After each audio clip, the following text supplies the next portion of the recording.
Salut toi. Aujourd'hui, je reviens dans une vidéo confidence. C'est comme ça que j'ai appelé les vidéos où je parle d'une partie de mon histoire, de quelque chose qui me touche. Voilà. Et comme tu l'as certainement vu au titre, aujourd'hui je vais te parler de ma maladie, qui est le diabète. Voilà. Je vais le faire en toute simplicité, en soft spoken, sans spécialement de triggers, etc. Donc voilà, si tu n'es pas forcément adepte de l'ASMR et de ce genre de choses, n'hésite pas à regarder cette vidéo. Et pourquoi je souhaitais, pourquoi j'ai envie en fait d'aborder ce sujet, parce que c'est un sujet qui me touche forcément. Aujourd'hui j'ai 27 ans et je suis diabétique depuis mes 16 ans, depuis mes 15 ans en réalité, mais je n'ai eu mon traitement qu'à mes 16 ans. Je vais revenir un petit peu dessus, voilà. C'est une maladie avec laquelle je vis donc depuis plus de 11 ans, avec laquelle je n'ai pas toujours été en accord, avec laquelle je n'ai pas toujours été sereine, et voilà, j'ai pas toujours vécu en paix avec cette maladie. Et oui, c'est pas une maladie grave, mais c'est quelque chose qui impacte toute la vie en fait de la personne qui est diabétique. Et moi j'étais adolescente, donc c'était une période déjà difficile pour moi. J'avais beaucoup de problèmes dans ma famille et je dû affronter ça un peu de façon très difficile. Voilà. Pour revenir un petit peu sur l'histoire, je me suis rendu compte que j'avais un souci, j'avais un peu plus de 15 ans. À ce moment-là, dans ma famille, c'était compliqué parce que mon papa était malade. Donc il n'avait pas forcément les capacités de lui comprendre en fait, de voir même les capacités d'attention, etc. Parce qu'il était très pris par autre chose. Avec ma mère, ça se passait pas bien du tout. Voilà, je vais pas forcément aller dans les détails, mais tout ça a fait que, en fait, j'ai mis très très longtemps à être, très très longtemps. Ouais, le début des symptômes a commencé début de l'année civile, et je dirais que, ouais, j'ai été hospitalisée mi-octobre. Donc voilà, ça a duré quand même 9 mois, 9 mois et demi, quoi, à peu près, on va dire. Les symptômes sont devenus vraiment très très alarmants, je dirais vers mai-juin.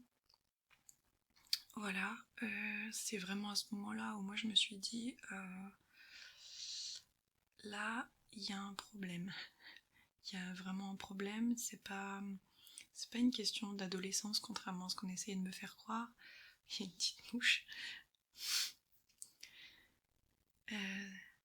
Pardon, je disais que voilà, c'était pas un problème d'adolescence, c'était pas un problème de caprice ou je sais pas quoi, c'était un vrai problème en fait physique, chose qu'on n'a pas forcément eu envie de croire en fait autour de moi, alors que j'étais en vraie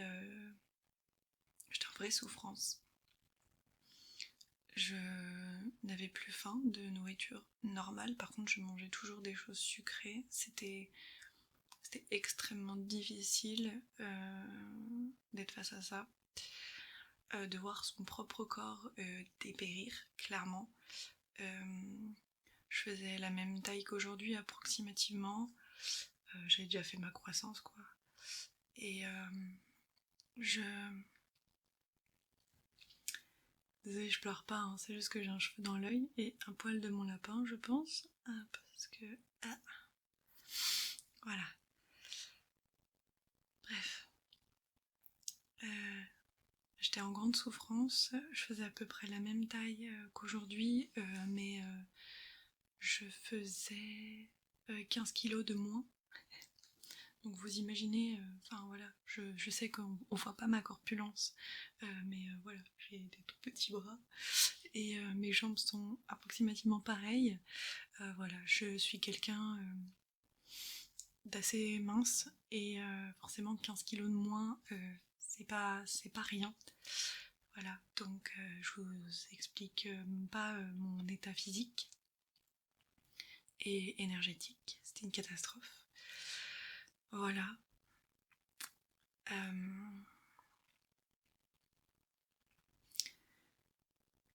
L'été s'est passé de façon très très dure pour moi parce que personne ne voulait me croire en fait. C'était horrible. Voilà, j'ai pas trop envie d'entrer plus pour l'instant dans le sujet, mais peut-être un jour, mais pas pour l'instant.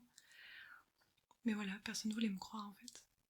Mon père avait pas les capacités, ma mère voulait pas me croire, ma soeur était trop jeune, et les autres, bah, voyaient qu'il y avait un truc qui allait pas, mais ne disaient rien, ne faisaient rien. Bon, voilà. Comme ça au moins, c'est clair et net, quoi. J'ai eu la chance en fait d'être face à un médecin pour complètement autre chose, qui a demandé, voilà, pour un truc de routine, une prise de sang. Et en fait, bah, c'est à la prise de sang en fait qu'on s'est rendu compte que bah, ça n'allait pas. On s'est rendu compte que mon taux de sucre était beaucoup trop élevé, sauf que à l'époque on m'a pas vraiment expliqué. Moi j'étais dans un état vraiment physique, d'urgence, on va dire. Pas d'urgence vitale, hein, mais dans le sens où c'était vraiment terrible. Je dormais très très mal, j'étais très fatiguée. Je me sentais très mal, j'étais très mince, j'avais pas d'énergie, j'avais faim, mais j'arrivais pas à manger plein de choses. Voilà. Plus la maladie de mon papa, etc., qui m'inquiétait beaucoup. Voilà, faut le dire, il y a eu des facteurs externes aussi à tout ça, hein, mais bref, c'est début septembre ou mi-septembre, enfin quelque chose comme ça, que déjà j'ai été face à ce médecin qui a demandé une prise de sang. Et ma mère a enfin accepté de m'emmener chez le médecin. Et le médecin, bon, a balayé un peu ça en mode oh, c'est un problème d'adolescent, vous comprenez. Ils ne vont pas assez aux toilettes à l'école, etc. Du coup, bon, bref, ça fait des problèmes au niveau des reins, parce que du coup, effectivement, je buvais beaucoup, mais je faisais aussi beaucoup pipi, enfin voilà. Bon, jusque-là, rien de bien étonnant, hein, c'est les symptômes principaux du diabète. Avant le traitement, évidemment. Voilà. Et du coup, quand on s'est rendu compte que effectivement j'étais diabétique après plusieurs prises de sang et contrôles, hein, parce qu'on ne met pas quelqu'un à l'hôpital en disant que oui, madame, vous avez une maladie qui ne se soigne pas, n'importe comment, voilà, n'importe qui. Donc, on a vérifié tout ça et j'ai été transférée aux urgences. Enfin, ma mère m'a emmenée aux urgences et honnêtement, moi, on m'a sorti oui, voilà, il y a un truc qui va pas, t'es diabétique, je sais même pas si on m'a dit le mot, je me souviens pas.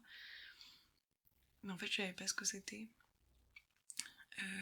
Et on m'a pas expliqué. Donc, faut savoir que je suis rentrée à l'hôpital. Je me souviens plus, en fin de matinée ou vers le midi, entre midi et deux, enfin quelque chose comme ça. Et en fait, bah, je n'ai pas mangé jusqu'au soir très très tard. Et encore parce que j'ai demandé, parce que j'en pouvais plus. Honnêtement, j'avais trop faim. Et on m'a pas expliqué correctement ce qui se passait avant le lendemain. Voilà, donc je suis restée... Enfin, c'était très violent en fait. Je pense que les gens partaient du principe que je connaissais et que je savais de quoi il s'agissait, alors que moi j'étais juste dans le brouillard. Je savais que ça avait un truc à voir avec le sucre, mais je comprenais pas. Et voilà, c'était vraiment très violent. C'était vraiment très violent. J'ai eu beaucoup d'examens en urgence, aux urgences. Je sais pas pourquoi.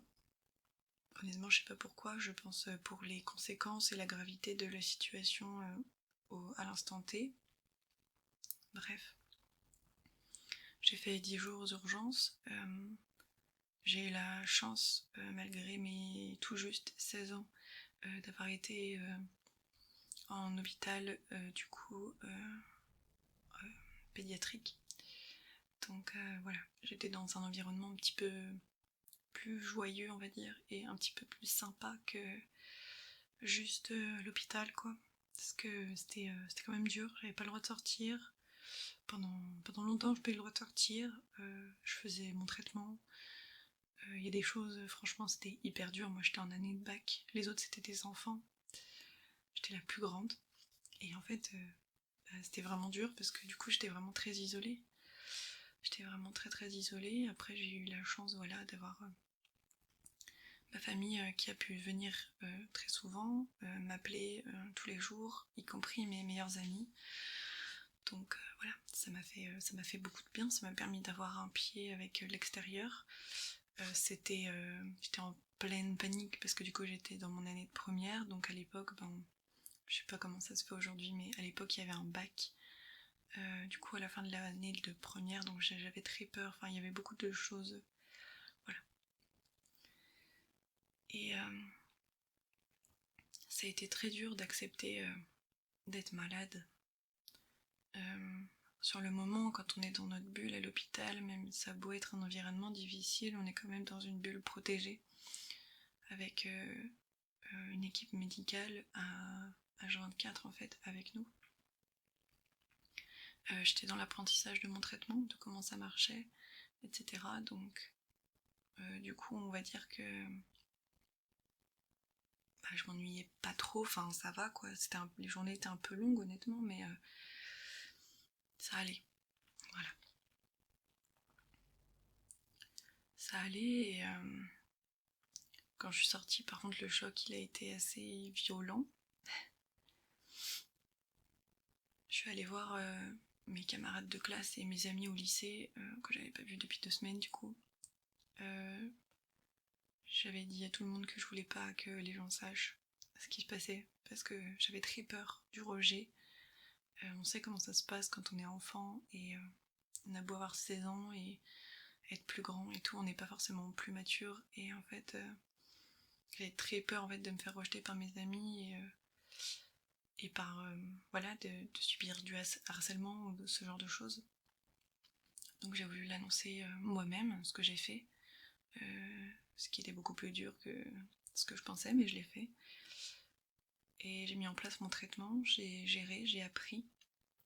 Ça a été très dur d'être confrontée à certaines situations, beaucoup de situations, honnêtement. Quand tu vas à la piscine ou quoi que ce soit, c'est l'été, tu veux manger une glace avec tes amis, tu peux pas. Tu veux faire une soirée, oui, tu peux aller en soirée. Mais, boire, manger, de façon très éparse et tout ça, c'était compliqué pour moi. Savoir ce que je pouvais manger ou pas, ce qui était compliqué à gérer aussi. Euh, Analyser en fait les doses que je devais faire en fonction, enfin voilà, la charge mentale est devenue absolument considérable. En fait, c'était nécessaire pour ma vie et ma santé. Du coup, je l'ai fait en essayant de pas rechigner en fait à la tâche parce que je savais que j'avais de la chance d'avoir un traitement remboursé à 100%.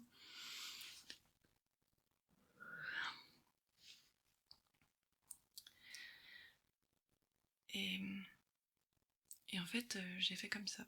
Je commençais à faire voilà, des crises de panique avec les années, quoi. Parce que je pense que j'avais pas encore totalement accepté. Et il y a des moments qui étaient très durs. Vraiment. Il y avait vraiment des moments très très durs. Et, et en fait, aujourd'hui, ça fait 11 ans, pratiquement tout pile en fait que j'ai mon traitement. Et c'est fou parce que en 11 ans les choses ont tellement changé. Pour moi, dans ma vie, dans ma façon de voir les choses, c'est assez fou en fait. J'ai fini par accepter ma maladie avec du temps, voilà. Je vais pas dire le contraire, il en a fallu pas mal, mais je l'ai fait. Et je suis très fière de moi pour ça, parce que je sais qu'il y a plein de gens qui n'y arrivent pas forcément. Comme je l'ai dit un petit peu avant, c'est très dur de faire face à son corps qui est en train de lâcher en fait. Clairement, on se demande, pourquoi moi? Enfin, pourquoi maintenant? Pourquoi moi? Voilà. Et en fait, avec le temps, j'ai juste accepté, j'ai compris beaucoup de choses. Pourquoi ça m'est arrivé à moi? Pourquoi à ce moment-là de ma vie? Qu'est-ce que ça m'a apporté? Et en fait, j'ai une grande connaissance de mon corps aujourd'hui. J'ai une grande conscience de mon corps, j'ai envie de dire même. Aujourd'hui, quand je me sens pas bien, même un petit peu fatiguée, mais un tout petit peu au-dessus de la limite, je le sais. Je fais très peu de malaise. Ma maladie, elle est pas évidente à gérer. Ça, je dirais jamais le contraire. Vraiment, c'est pas évident. Mais je le fais. Et après 10 ans de traitement, ma diabéto, donc le médecin qui me suit, ma diabétologue, qui me suit du coup tous les 6 mois, m'a conseillé de changer mon traitement pour quelque chose de nouveau qui vient de sortir en gros, qui est très innovant et absolument incroyable. Elle m'a conseillé, donc moi j'avais mes piqûres d'insuline, voilà, avec plusieurs insulines en fonction du besoin, etc. Je vais pas rentrer dans le détail, mais voilà. Et en fait, elle m'a conseillé de mettre une pompe à insuline, donc ça existe depuis longtemps, mais avant c'était avec un cathéter, ce qui implique du coup un petit tube. Et moi j'étais pas du tout à l'aise, je trouvais que ça faisait très malade et j'arrivais à gérer avec mes injections, donc j'avais pas envie d'avoir l'air de quelqu'un de malade, même si je le suis, foncièrement parlant. J'ai pas envie que ce soit la première chose que les gens y voient quand ils me croisent, en fait, c'est ça. Et du coup, je suis allée consulter dans une clinique spécialisée en fait là-dedans. Et aujourd'hui, ça fait une semaine, tout pile, que j'ai mon nouveau traitement. Oui, ça a pris très longtemps, du coup, parce que il a fallu que déjà je me mette dans la tête que est-ce que je suis prête à changer de traitement après 10 ans à s'adapter, etc. Est-ce que je suis prête encore à rechanger? Et la réponse elle était oui, tout simplement parce que au pire je le mets pas, si ça marche pas je le mets pas et puis tant pis quoi. Donc je suis allée consulter et à peu près vers le mois de mai je crois, avril ou mai, et le processus a été assez long. J'ai mon lapin qui est pas très content dans le pied d'à côté.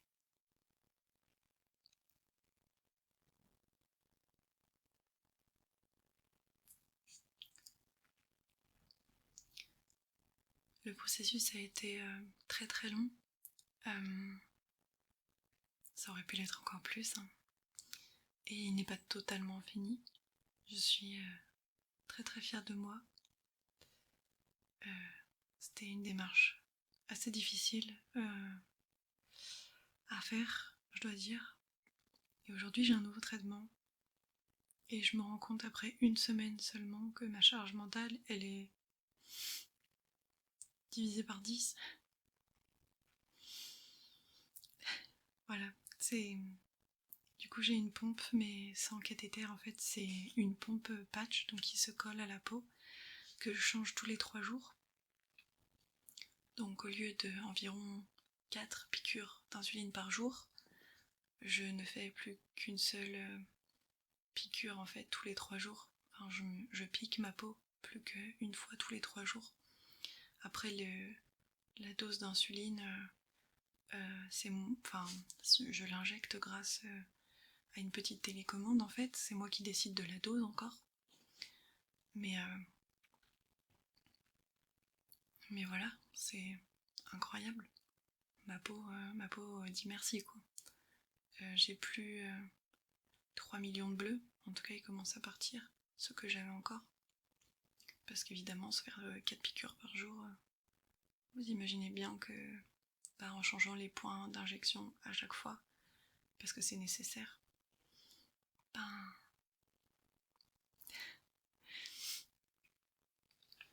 on est obligé de... Ça crée des bleus en fait. Ça crée des bleus, le corps se fragilise, le corps... Voilà. J'ai fait des bleus, j'ai la peau sensible après donc...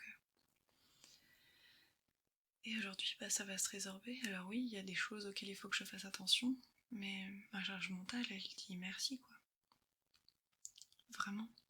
Et je suis hyper reconnaissante en fait envers la médecine et le personnel de santé, les chercheurs, etc. Parce que aujourd'hui, ma vie, elle change de la bonne façon grâce à ça.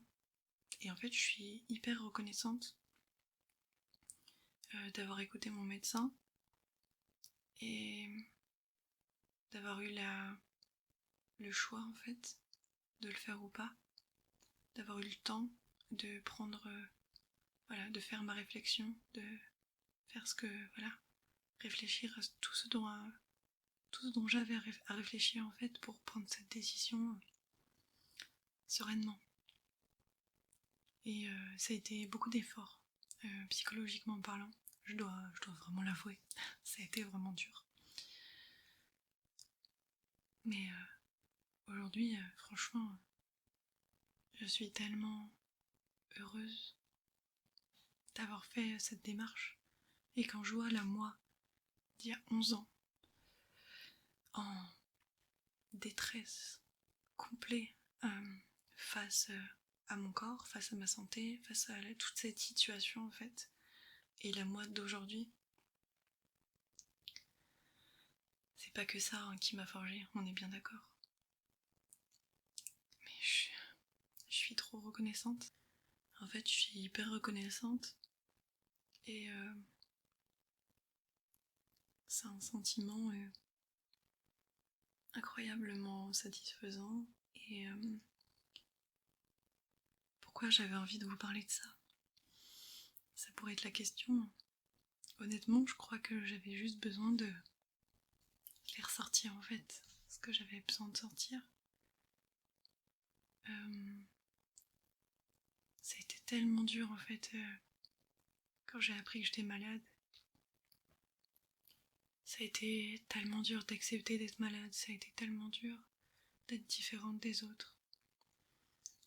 Ça a été tellement dur en termes de santé, parfois, sans rien dire, sans rien montrer. C'est triste en fait, mais vraiment, aujourd'hui j'ai la chance d'avoir des gens autour de moi, pas forcément qui comprennent, parce que je pense que tu peux pas vraiment comprendre ce que je vis tant que tu le vis pas toi-même. Mais y a des gens qui essayent de se mettre à ma place et qui sont bienveillants en fait dans ma vie par rapport à ça et qui font tout leur possible en fait pour que je me sente bien, acceptée. Et je dis pas que j'en avais pas avant, mais disons que c'était beaucoup plus rare, on va dire. Peut-être que j'en parlais pas assez aussi. Peut-être que j'ai une part de responsabilité, ça je dis pas le contraire. Mais voilà. Je sais pas, j'avais envie de vous partager ce moment, cette expérience de ma vie et j'avais envie de laisser une trace d'espoir et de joie, de reconnaissance par rapport à ce que je suis en train de vivre en ce moment, au changement de ce traitement, pardon. Je parle même plus français. J'avais vraiment envie de laisser une petite trace. Parce que c'est un énorme changement pour moi et peut-être que toi qui regardes ma vidéo, tu t'en fiches de ma vie et que... Peut-être. Mais pour moi c'était hyper important de partager ça et j'avais besoin de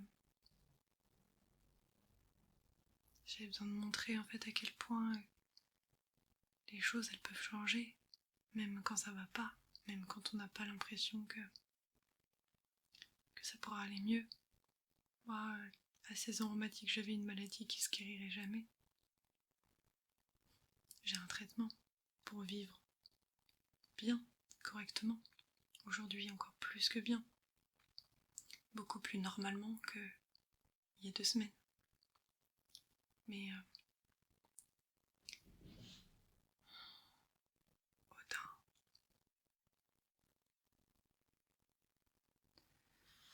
Mais en fait, voilà, c'est tout en fait. J'avais besoin de laisser une trace positive. De te dire à toi, si peut-être que t'es dans ce cas-là, t'es peut-être dans un cas similaire, avec une maladie différente, un problème différent, un handicap différent, j'ai envie de dire. Mais garde l'espoir, parce que moi, il y a 11 ans, on m'a dit que j'avais une maladie qui se guérirait jamais, et aujourd'hui, j'ai un traitement qui me permet de vivre pas comme si j'avais pas le diabète, évidemment, mais un peu plus normalement. Et franchement, je crois qu'il n'y a rien de plus agréable comme sensation que d'être soulagée en fait de ce poids énorme en fait. Je crois que j'avais pas conscience d'à quel point les contraintes étaient beaucoup plus élevées que... Non, je peux même pas dire ça parce qu'en fait j'ai la chance d'être en vie, d'avoir un traitement qui est remboursé. Donc je peux même pas dire ça, mais malgré tout c'était très contraignant et malgré cette chance que tout le monde n'a pas, il faut bien le souligner. Je sais pas, ouais, pour moi c'était trop important de laisser cette trace. J'espère que tu en retireras, toi qui regardes, ce que tu as à en retirer, si tu as quelque chose à en retirer. Sinon, je te remercie pour ton écoute et je te dis à la semaine prochaine pour une nouvelle vidéo ASMR qui ne sera pas du coup des confidences. On va pas parler de moi tout le temps. Voilà. Je te fais des bisous et je te souhaite une bonne journée, une bonne soirée, une bonne nuit. Je te dis à la semaine prochaine.